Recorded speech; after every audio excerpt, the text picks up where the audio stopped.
Just want to say good morning to everyone. Welcome everyone into the space, and thank you for joining us today.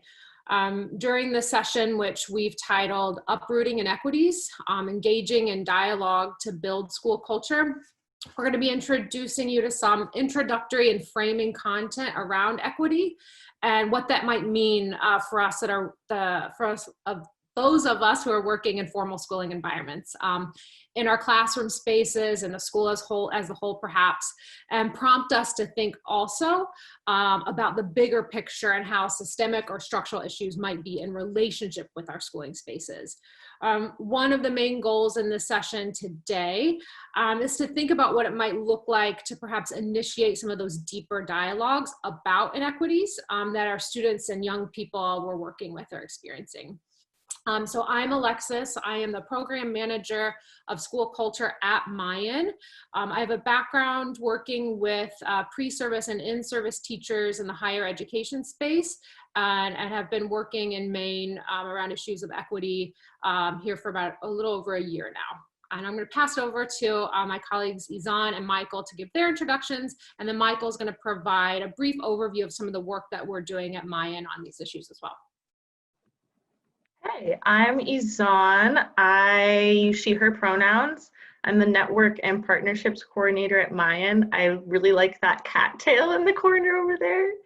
Happy that they can join us. As the network and partnerships coordinator, I primarily work with the youth groups at Maine Youth Action Network. So 2 statewide programs, Statewide Youth Policy Board, which has young people from across the entire state that focuses on mental health and suicide prevention, and then the youth planning team that helps plan our annual youth conference. And then I also work with the Young People's Caucus, which gathers young people from across the state. I guess that there are 3 statewide youth programs.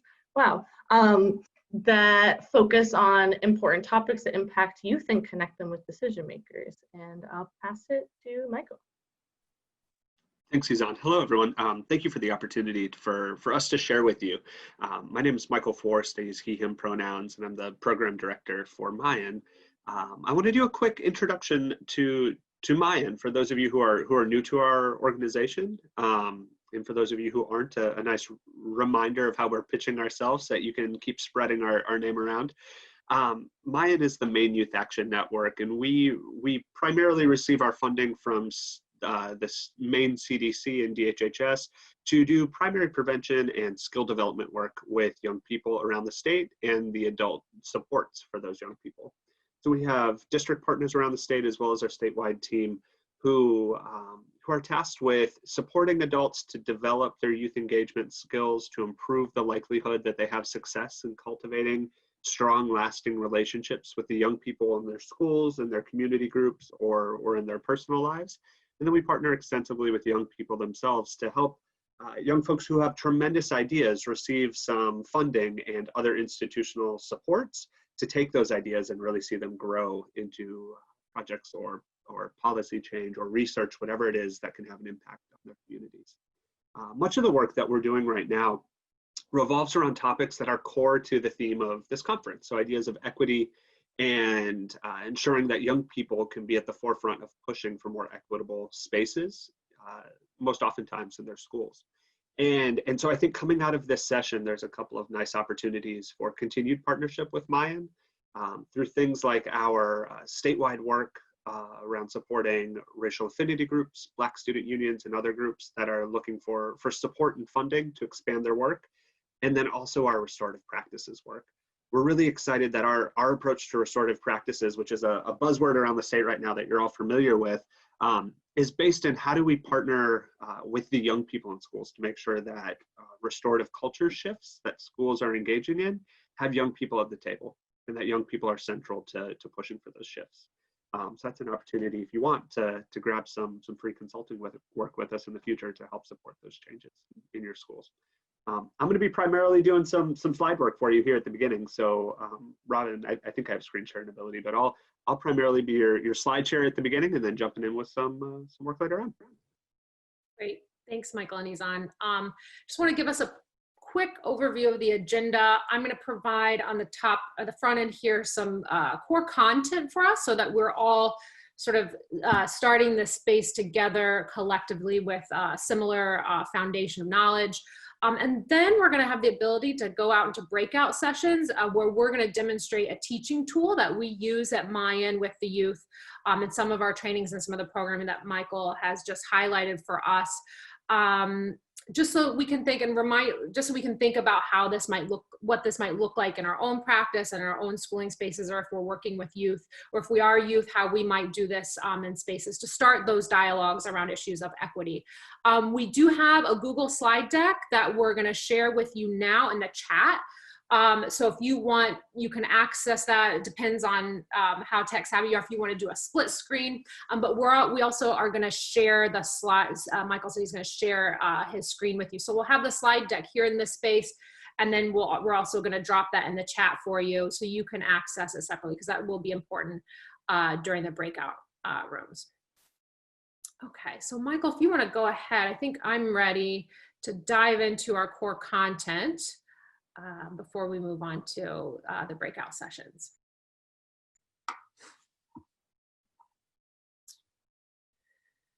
Great. Okay. So I think it goes without saying that all of us who are in this room may consider ourselves dreamers who hope and are willing to do work that is aimed towards building a more just society and perhaps a schooling system or an environment that doesn't perpetuate injustices. Many of us are here because we care about the youth that we work with and the communities that we're embedded in, and really truly want to just focus on just outcomes and just environments for all of us to live in. So anytime we're invited to do a talk or attend a workshop on ideas and concepts like equity in education, I think it's always so important to remind ourselves why it is that we're invested in the work in the first place that we're doing. And as we've all been reflecting as a team, Michael, Ysanne, and myself, over the last couple of weeks as we're preparing this session and our time here with you all, we've been thinking together and talking about how in this moment in time where we're at in society, there's both a great need for equity work, I think that we can all recognize, but also with that, there's a great possibility for equity work. We're in a moment when disparities and injustices that have been here for so long, many of us have been able to recognize that, but there's something different about this moment in time where they're being felt and seen in a much more stark relief. And I think these moments, some might call them paradigm shifts. That's when the rules of our environments are shifting and changing. Those paradigm shifts, those moments, and really invite us in and to support new ways of doing what we do. So many of the things that we're talking about today, and even in our schooling environments, are up for discussion right now. I think we all can feel that. And we're all looking for solutions to do our work better and hopefully eliminate disparities and injustices in the lives of those that we're working with, or the lives of those that are underrepresented in our society.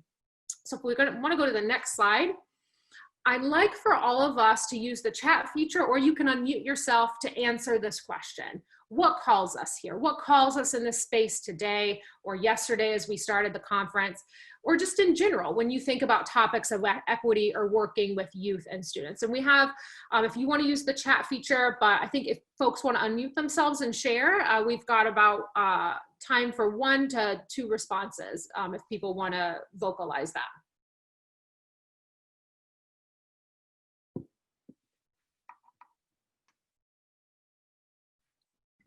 I'll share. Thank you. I'm here just because I feel like I have a lot to learn, and I work with a lot of teachers that live in different parts of the state of Maine, and I'm from one part of the state of Maine, and I just feel like there's a lot that my organization has to learn, and I'm not exactly sure what action steps to take. And so I'm just thinking to be a better advocate for teachers and students, and and then also just a better person. I'm trying to get out there and find more resources. Thank you, Molly, for sharing. I see Robin's been able to share some things in the chat. Anyone else want to share? And also know we're going to have some time in the breakout sessions to talk through some of these things too, if this is feels more comfortable to be a moment of reflection for you. Okay. Oh, thanks, Mandy. Wonderful. So as we continue through the slides, if other things come up you want to share, feel free to do that as well in the chat box. Okay, we're going to move to the next slide. As with any concept that we find relevant and worthy of guiding our practice and potentially transforming our environments, I think it's really important for us to be clear about what it is that we mean and intend with these terms. So often I myself fall prey to this, right? In my teaching, I've used the terms equity, equality, inclusion, diversity. I've used those interchangeably, and many of us might have done that as well. Keep in mind these, I've highlighted some of the different definitions just to orient ourselves. These are very basic definitions I'm providing here. There are scholars that have done extensive work in all these areas, but for the purpose of today, I'm hoping that this is just going to orient us collectively. I want to first start with equity because that was one of the calls for this conference and some of the work that many of us are hoping to do. I want to just remind us what we mean when we say equity. Again, this is a very simple and introductory definition. If you want to do more, I would suggest checking out the work of Paul Gorski. But for today, we're just going to remind ourselves that equity will be about providing a fair, not equal distribution of goods. So in education, that often looks like distributing access and resources. Now, for some who are in privileged positions, whatever those might be, we can think of racial privilege, class privilege, gender privilege. To us or them, it might feel like a marginalization when we're redistributing access and opportunities. Because we're used to, quote, getting a certain amount of access to those resources and opportunities, for example. So it may feel like an oppression or marginalization if we're redistributing things unequally. So what an equity lens tries to do and think about is what needs to happen to equalize the outcomes, right? So that might mean, again, redistributing resources unequally so that when we're wanting to focus on equality as an outcome, we're going to providing challenges to those inequities. And so just remembering that inequities cause inequality. So it's important to distinguish outcomes or symptoms of these root issues. So we might ask ourselves, if we are in a classroom space, what can we do to give students equal outcomes from their education, not equal resources? Getting this definition might also allow us to think, getting it right might also allow us to think deeper in a more nuanced ways about diversity and inclusion programs that might be present in our schools or other spaces. And just thinking that having that representation without a redistribution of access to resources or a challenge to that system that is causing inequality, it's not necessarily going to do it, right? So you can have diversity and inclusion, but you also have to be really mindful about how equity plays a really, really important role. So we've got it that equity is about redistributing resources to those in need, those that are marginalized, those that are underrepresented. This might involve sharing or giving up power in some instances. So we can think about also who gets to determine what is it that those resources actually are, or what those opportunities are. And I'm going to pull in now, thinking about bringing in some of the things that Michael mentioned, centering youth voice and the voices of those that are impacted the most. So we can go on to the next slide. And we might ask ourselves, why is youth voice and youth participation so valuable and important? If we're working with youth or students, for example, and they are the key stakeholders being impacted, now we can also think about community, teachers, and other stakeholders that exist in our schooling spaces. But in particular, when we're working with youth, let's acknowledge that almost always our students tend to know exactly what it is that they need if they're being impacted, for example, by an inequitable system. A trauma-informed approach, which some of us might be familiar with, tells us that mutuality, sorry, I always have difficulty with that one, and collaboration are key, right? So we want to provide spaces also for developing opportunities for empowerment and opportunities for choice. Those are also going to be extremely important. We can also, going back to Paul Gorski, who I mentioned earlier, we can apply his equity literacy framework, which this includes 12 really distinct principles for teachers when doing equity literacy work, tells us that those experiencing the marginalization, in the case of his work, he's focusing on economic marginalization and the effects of poverty on educational outcomes. Those that are experiencing that are the ones that we need to be in true partnership with. They're the ones to help identify an effective approach, that he calls it, because they're the ones, they know what they're experiencing, and they're the ones that we need to be in true partnership with. So, reminder, just before we move on to the next slide, that those experiencing marginalization are bringing in diverse contexts and experiences. So students experiencing, for example, economic marginalization are not a monolith. So that is also why it's so important to bring in student and youth voice and voice of those experiencing that inequity, because we need to be able to also understand the range of perspectives within that group of folks. Okay, so we can go on to the next slide. This is often the most difficult part of equity work. It's the piece, the structural and the systemic. These are the pieces that, if we are working with students in formal schooling environments, for example, we have to think about, first we have to think about our own practices and policies within that educational environment, but we also have to be really mindful and be able to see the larger societal systems and structures that are inequitable in the first place. We know that schools do not exist in a vacuum, right? They impact and are impacted by society at large. So when we think about educational disparities, for example, these are the result of the inequities. We can think about the unjust distribution of resources. So as educators, it's our job to understand just what are those inequities? How do we identify those? If there are differences in outcomes, for example, it's not the result of deficiencies in family cultures or lack of grit or lack of, quote, hard work in our students or their families. This is the framing that needs to be done. We need to be able to undo some of those knee-jerk reactions that lead us to those assumptions. And we need to be oriented around or towards being able to dig up the root and the core causes of why students might be doing differently in our classrooms, for example. I'm sure all of us have heard an increased focus on structural and systemic inequities and inequalities. And I think it's really important for us to start with defining these and providing maybe some examples that we'll highlight in our workshops, because it's aimed at helping us learn to identify those more readily. Now, again, this is going to take practice. We're not going to all get it today. Even as we were prepping for this workshop, Ysanne and I were like, okay, this is difficult work. We have to keep being mindful ourselves of how we can work to be able to see these and identify it. But it's, when we think about systemic and structural, these are the things that perhaps in our legal system, our government, or within our education system, for example, that are causing these inequities. Okay, I'm going to go to the next slide. And this is an image I think that most of us have seen or are familiar with, perhaps, when talking about equality and equity. If we look at this image of equity versus equality, this is one that many of us have seen again.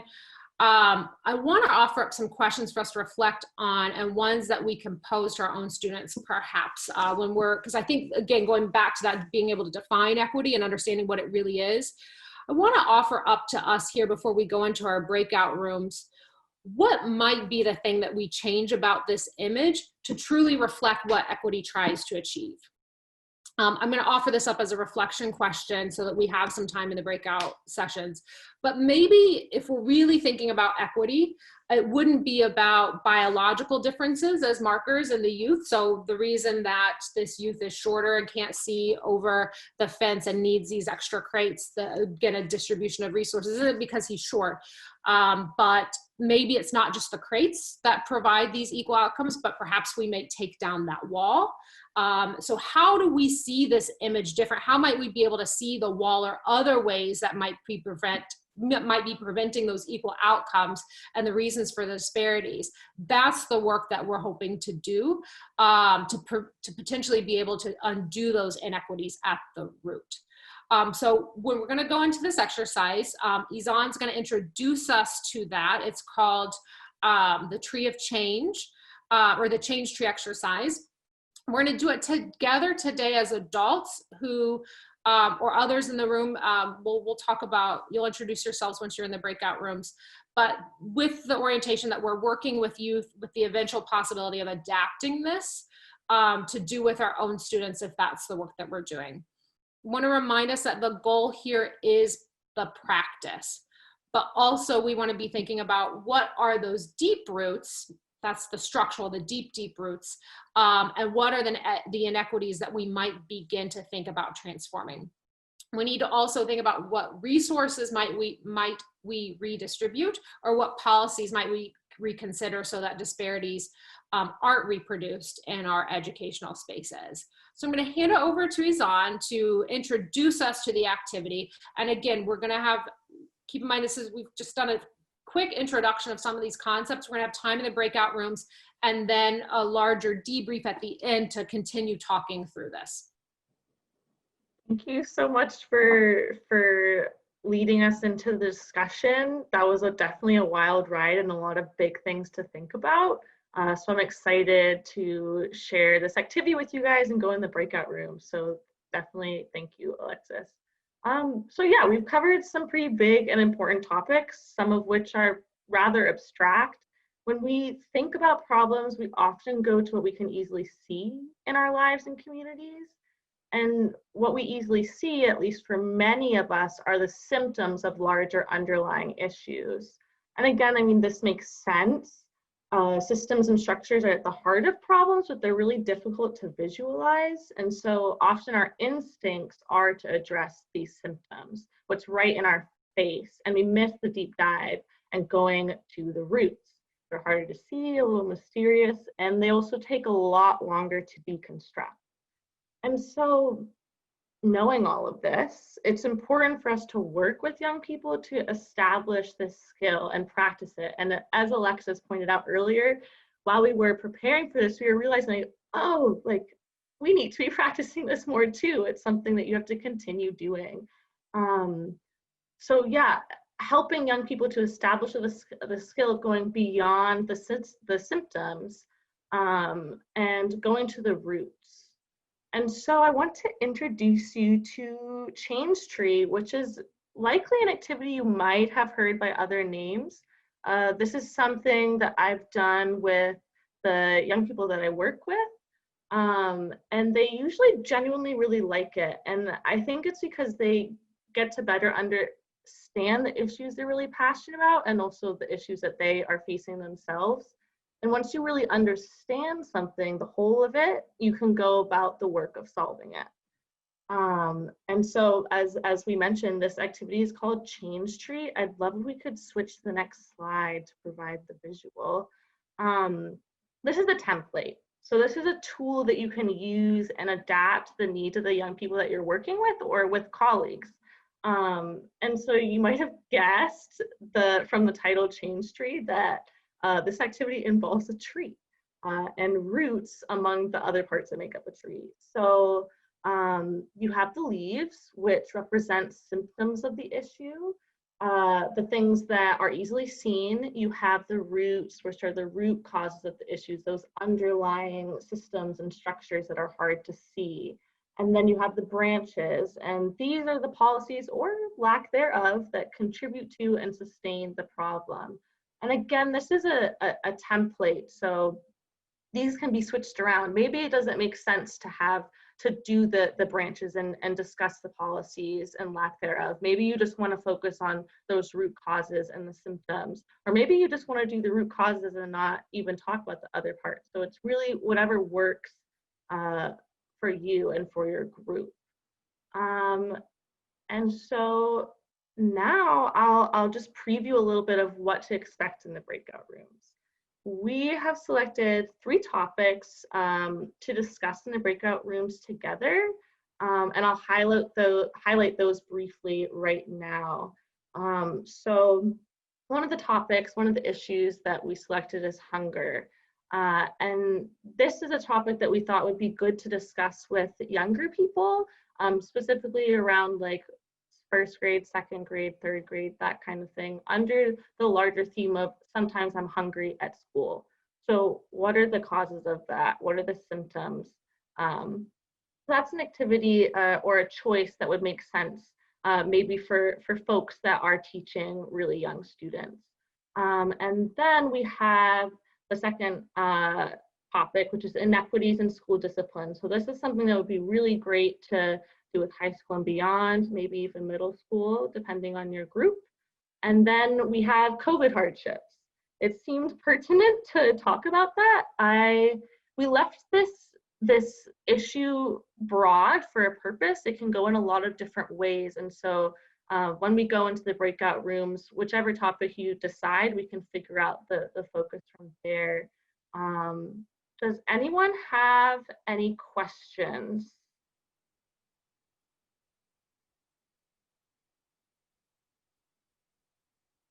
Okay, we can answer questions in the breakout rooms as well. Excited to talk more in depth with you.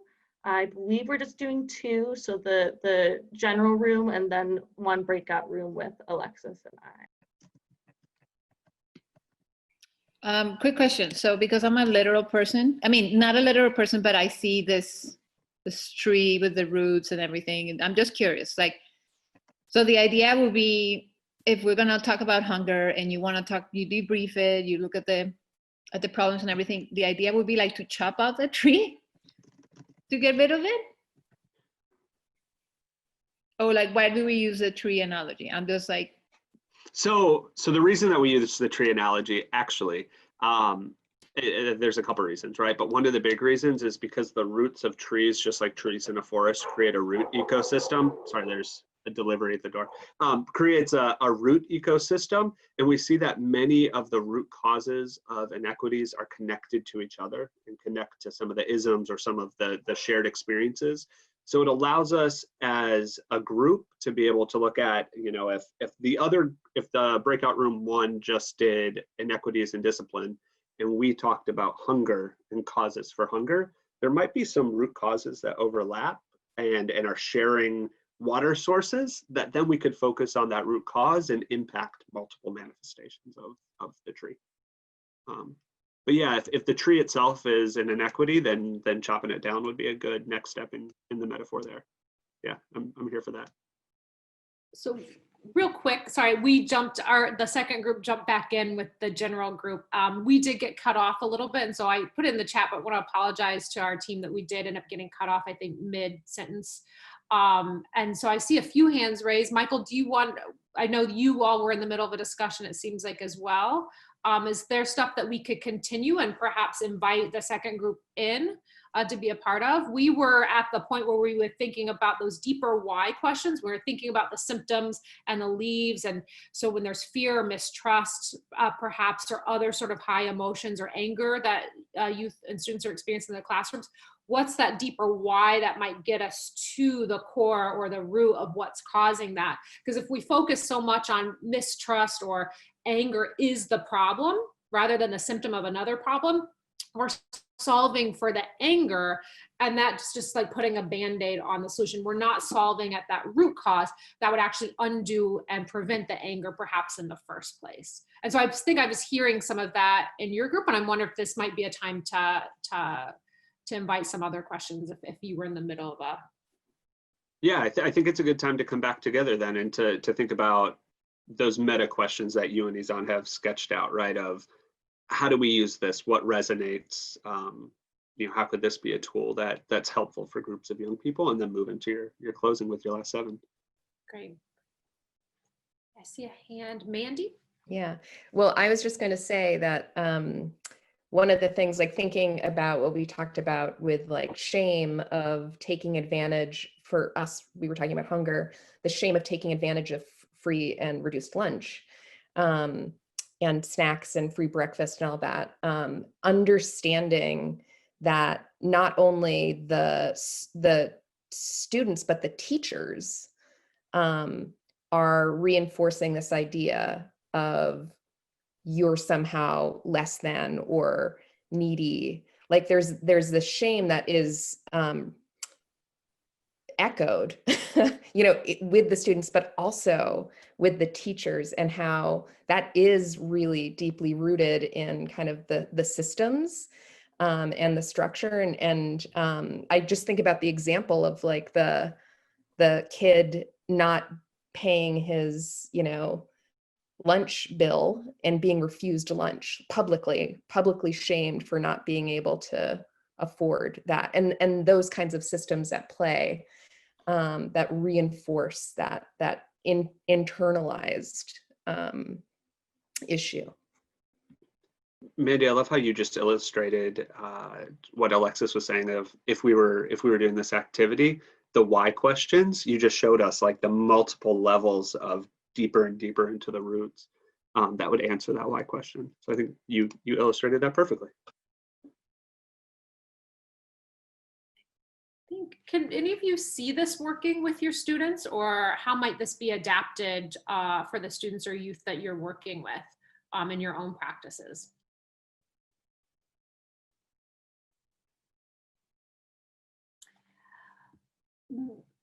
I see Mandy's hand, but I'm scrolling between both sides to see if anyone else, let's hear from Mark, and then Mandy, if there's stuff that is still sitting with you, I'd love to hear from you as well. But let's go to Mark first.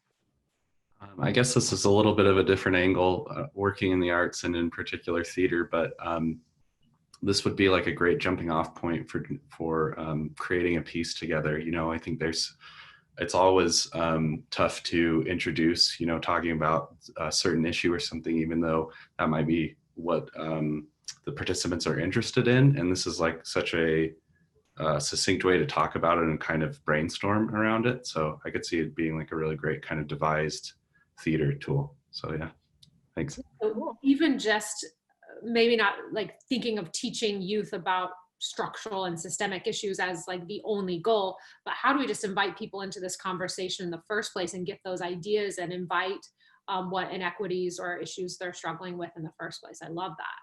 Mandy, let's hear from you one last time. Yeah, just that, you know, when I said I'd done this before, and I did this kind of because we actually did it as an iceberg. And so it's like the systems thinking with like the symptoms or what you can see, and then what's underneath the surface. And we did this at the Institute for Humane Education. So I brought my students there, and Zoe Weil was leading this, and you know, she admitted she hadn't done this with younger kids, and we found that it was really easy for the older students to access this kind of thinking, but it was much harder for the younger kids to engage in making these connections. And because it's, you know, one room schoolhouse, multi-age, it was hard to kind of gear it in one direction or another. And so that's something I've thought about since, and that Zoe and I have talked about since, like, how do you access that? Because systems are really hard for younger kids to conceive it, like those roots, it's easy for them. It was really easy for them to talk about the symptoms, what they can see. And so I don't know if you guys have experience with working with really young kids and getting them to understand those kinds of systems thinking kind of things. So I don't have, oh, sorry, Alexis.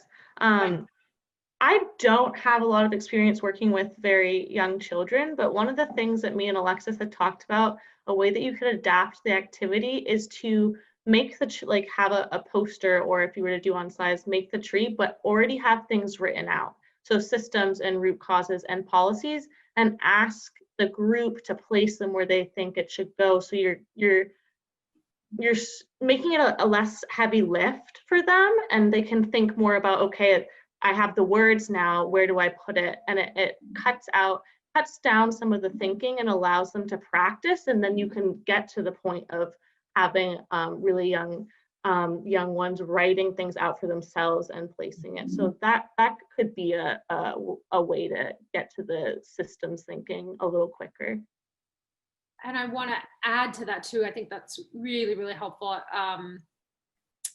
Even I think working with younger folks as well, like breaking down the roots into two different sections. Maybe there's like the roots, and then there's those deeper roots that maybe it's the role of the teacher or the facilitator to keep in mind. We may not be able to talk. I'm referencing our slide where someone rightfully put capitalistic or a capitalist economic system as possibly that really, really deep rooted root or cause that is the inequity that's causing all of these symptoms.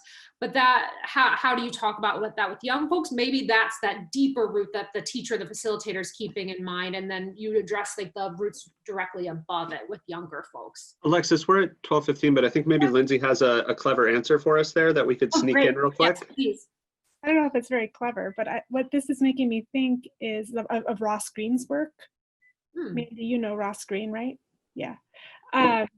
He's a psychologist, and he's worked a lot around behavior with children, and he has a process that he uses with kids called Plan B to try to help identify what the problems are, and unmet needs that are going on for kids, and trying to help kids learn strategies with the support of a teacher to react to the challenges that they're having in ways that are more appropriate in the classroom, and that are going to actually help them get what they need.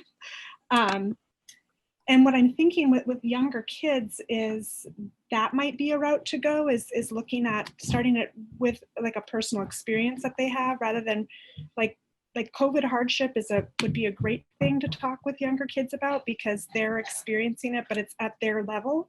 And a lot of what the root causes are completely out of their control. They don't have any control over what's happening. They don't have any way that they can make changes about this. But if we can help them think about, like understand and learn that we do have tools that we can learn to cope with some of these root causes of the pandemic and everything that's going on, that might be an approach that we can use, rather than I think for me personally, it's always been overwhelming in education to look at those root causes and go, well, I can't do anything about those things. And Ross Green gives this approach of, you might not be able to fix the problem, the root problem, but you can help kids come up with different strategies and better strategies for how to cope with those problems. And I mean, that I think is more realistic for teachers and kids personally.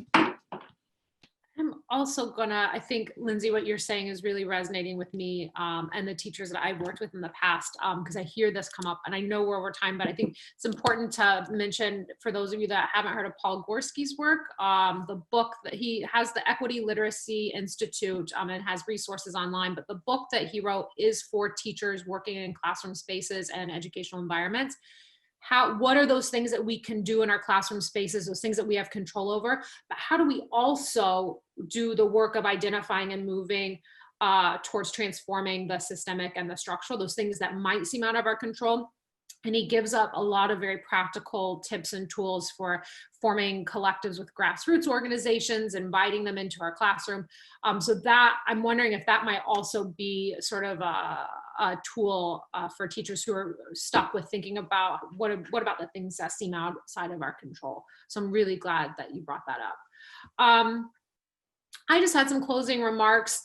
I think gonna focus on the thank yous for all of you entering into this space and really being vulnerable and sharing with us. I think I've learned a lot. I could probably speak for Michael and Ysanne that it's just we're really, really grateful for you allowing us to be here with you today and to share some of the stuff that we've been doing with youth. And please stay in touch. I think our email or our website is mayan.org. All of our email addresses are on that website. If you have any questions or want to do some work with us in the future, we absolutely invite that. You all are doing great, great work, and really, really just so grateful to be in this space with you here today.